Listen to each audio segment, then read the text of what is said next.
अति उत्तम। देवता भी भस्म होते हैं। मैं तो केवल शक्ति परखने के लिए आया था, किंतु सोचता हूं कि जो कार्य कल करना था उसे आज ही पूरा कर डालूं, ताकि कोई भी कार्य शेष ना रहे। आप सभी को भस्म करने के पश्चात मेरा कार्य भी पूर्ण हो जाएगा।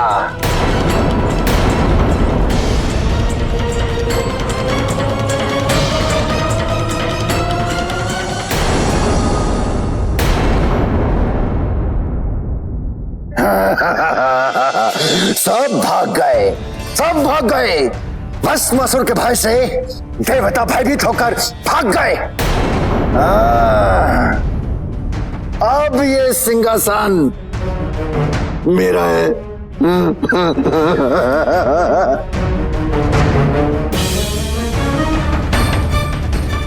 देवर्षि,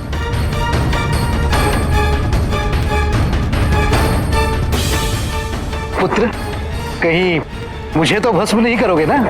कैसी बात करते हैं आप देवर्षि?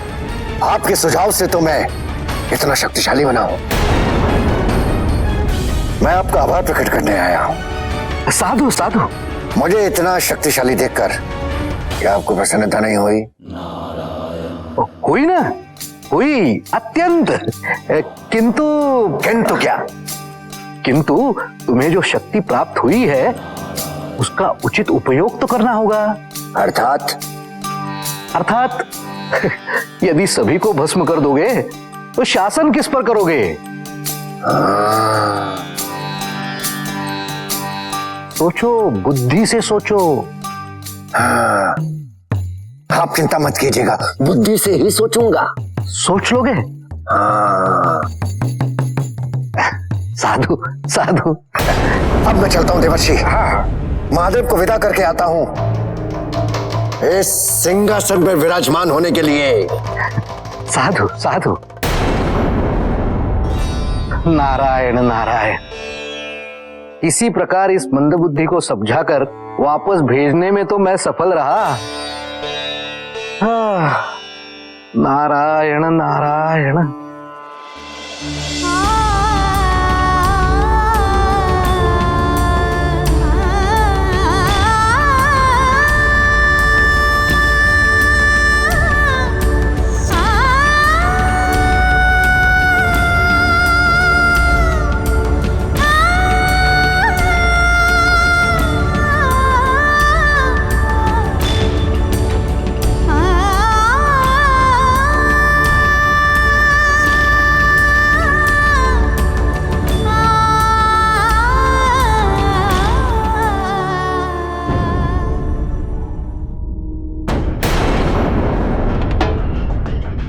मेरे प्रभु महादेव ने मुझे वरदान तो वही दिया जैसा मैंने उनसे मांगा था।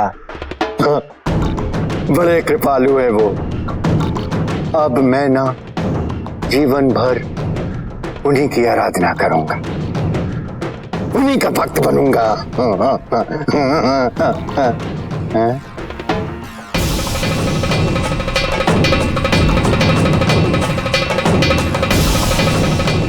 ये तो महादेव की पत्नी देवी पार्वती हैं, किंतु ये यहाँ अशोक वन में क्या कर रही हैं?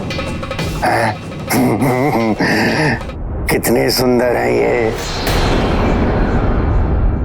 मेरे जैसे शक्तिशाली असुर के लिए ऐसी ही सुंदर युवती की आवश्यकता है। इनके जैसा सुंदर समस्त संसार में कोई नहीं हो सकता।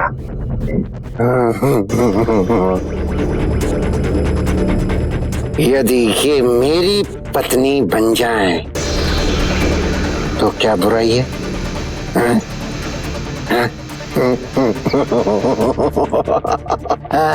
किंतु महादेव, उनका क्या करूं? देव ऋषि नारद ने सही कहा था, बुद्धि का प्रयोग करना चाहिए।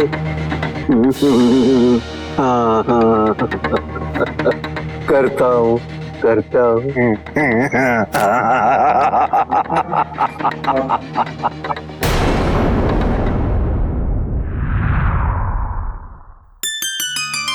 मेरे वरदान से संतुष्ट हो ब्रुक? ना ना ना, अब मेरा नाम ब्रुक नहीं है प्रभु, भस्मासुर है। आप ही के वरदान से तो मैं भस्मासुर बना हूं। आपने जो वरदान दिया है प्रभु वो बिल्कुल ठीक है, उसका प्रमाण मैं अभी परख के आ रहा हूं। किंतु प्रभु मैंने कुछ सोचा है, वो ये कि किसी भी शक्ति का मूल्य तभी होता है जब उस शक्ति को धारण करने वाले का एक आधिपत्य हो। उसकी तुलना में कोई भी सर्वश्रेष्ठ ना हो, तभी तो मैं सर्वश्रेष्ठ कहलाऊंगा, है ना प्रभु?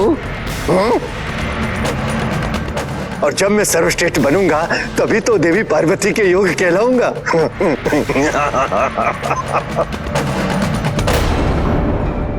प्रभु, ये तो अपना मानसिक संतुलन खो बैठा है।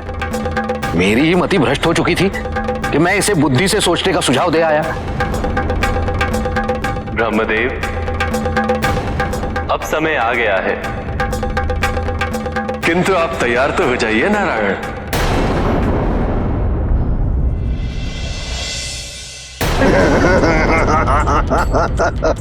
प्रभु मुझे आपको भस्म करना होगा। न न न न, आप चिंता ना करें, चिंता ना करें। मैंने देखा है क्षण भर में सब कुछ समाप्त हो जाता है, एकदम शांत, आपको पता भी नहीं चलेगा। भस्मासुर हूं मैं। कैसी तुम्हारी इच्छा भस्मासुर, तुम्हें वरदान मैंने स्वयं दिया,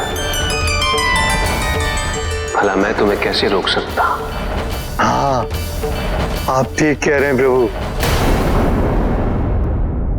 आओ।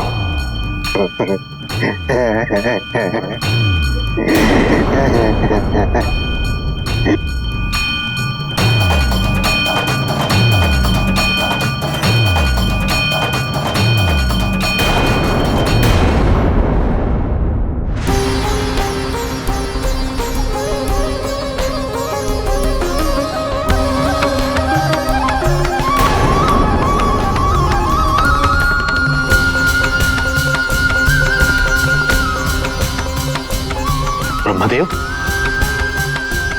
ये क्या किया आपने? समय के चक्र को रोक दिया है नारद। भस्मासुर महादेव तक जा तो रहा है, किंतु उन तक पहुंच नहीं पाएगा।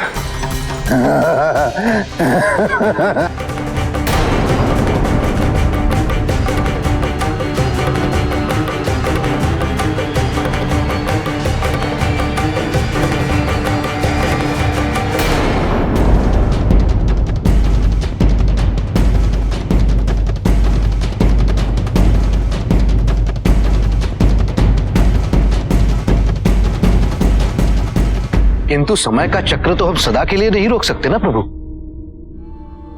हाँ, किंतु जब तक मैं नया रूप धारण ना कर लूं, समय को तो रुकना ही होगा।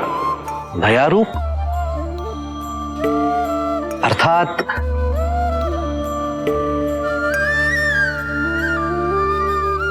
अर्थात मोहिनी।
तीनों ने शिव के प्रति श्रद्धा के साथ साथ शिवलिंग भी त्रिपुर से बाहर कर दिया होगा।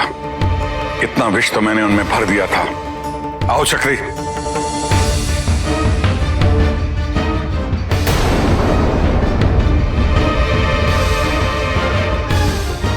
क्या कर रहे हो तुम तीनों?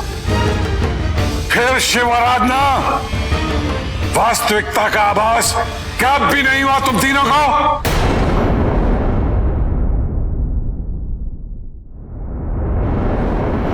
पितामह, शिव भक्ति में क्षमा करने की बहुत क्षमता होती है। पितामह, दोष तो देवताओं का था, महादेव का नहीं। महादेव की आराधना से हमारा अस्तित्व है पितामह, हम उसे कैसे छोड़ सकते हैं? हमें आज्ञा दीजिए पितामह, हमारे ध्यान का समय हो गया है।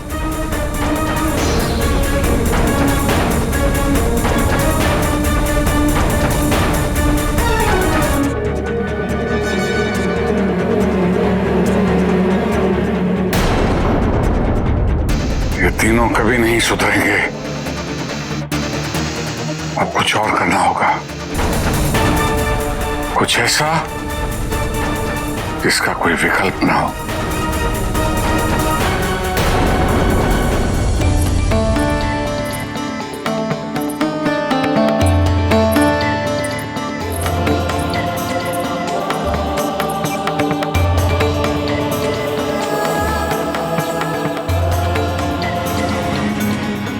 कौन है आप?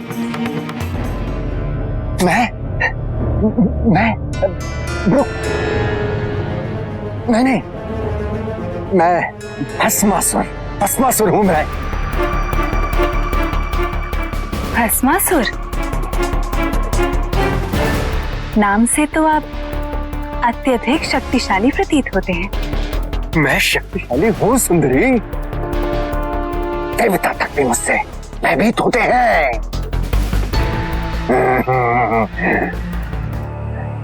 सुंदरी, क्या तुम मेरी बनोगी? मुझे शक्तिशाली का मोह नहीं, मैं तो उस पे अपना मन हारूंगी जो मेरे ही प्रकार नृत्य में निपुण होगा। नृत्य में? हाँ, यहाँ सब मुझे एक कुशल नृत्यांगना के रूप में जानते हैं। यदि मेरा जीवन साथी नृत्य में निपुण ना हुआ तो सब मुझ पे हंसेंगे ना। क्यों, आपको नृत्य नहीं आता? हाँ, आता है। कैसे नहीं आता? बिल्कुल आता है। परंतु आपको देखकर ऐसा प्रतीत तो नहीं होता। अपने देखने पर ना जाओ सुंदरी, मैं तुम्हारे लिए कुछ भी कर सकता हूँ। एक बार मुझे अपनी सेवा का अवसर तो दो सुंदरी। सिद्ध करके दिखा सकते हैं? बिल्कुल कर सकूंगा। तो ठीक, मैं जैसा जैसा नृत्य करूंगी बिल्कुल वैसा ही नृत्य आपको भी करना होगा। प्रत्येक मुद्रा को ध्यान से देखिएगा।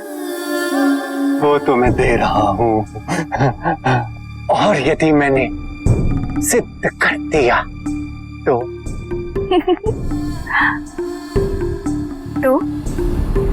तो मैं आपकी। अब विलंब ना करो सुंदरी, आरंभ करो।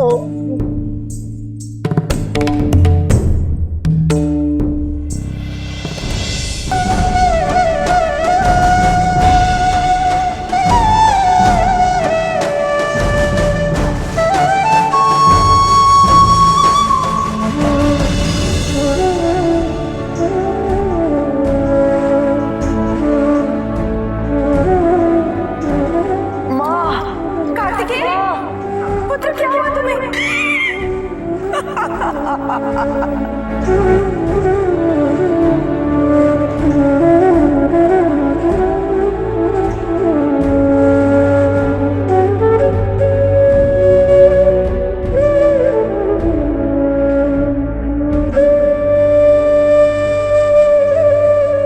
मन अभी कैलाश में ही है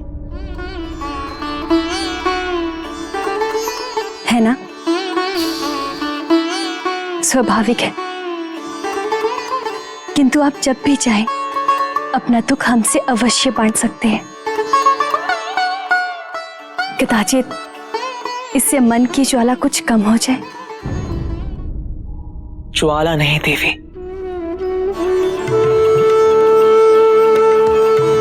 कैलाश की स्मृतियां तो ज्योति है मेरे लिए, जो सदैव मेरे जीवन पथ को आलोकित करते रहते। आइए, आकर भोजन कर लीजिए।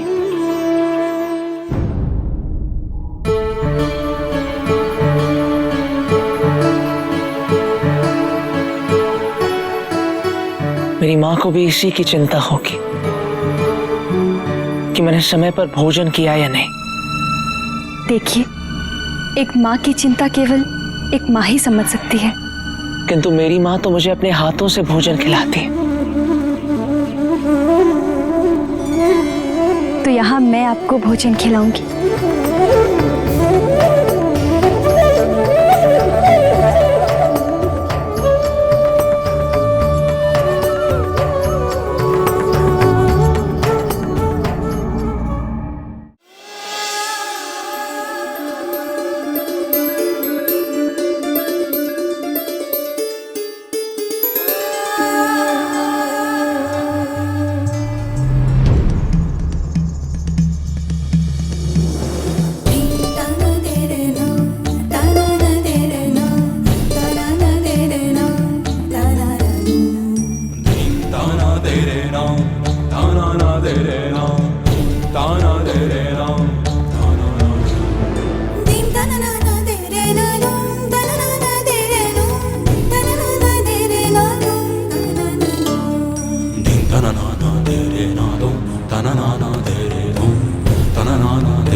Sa sa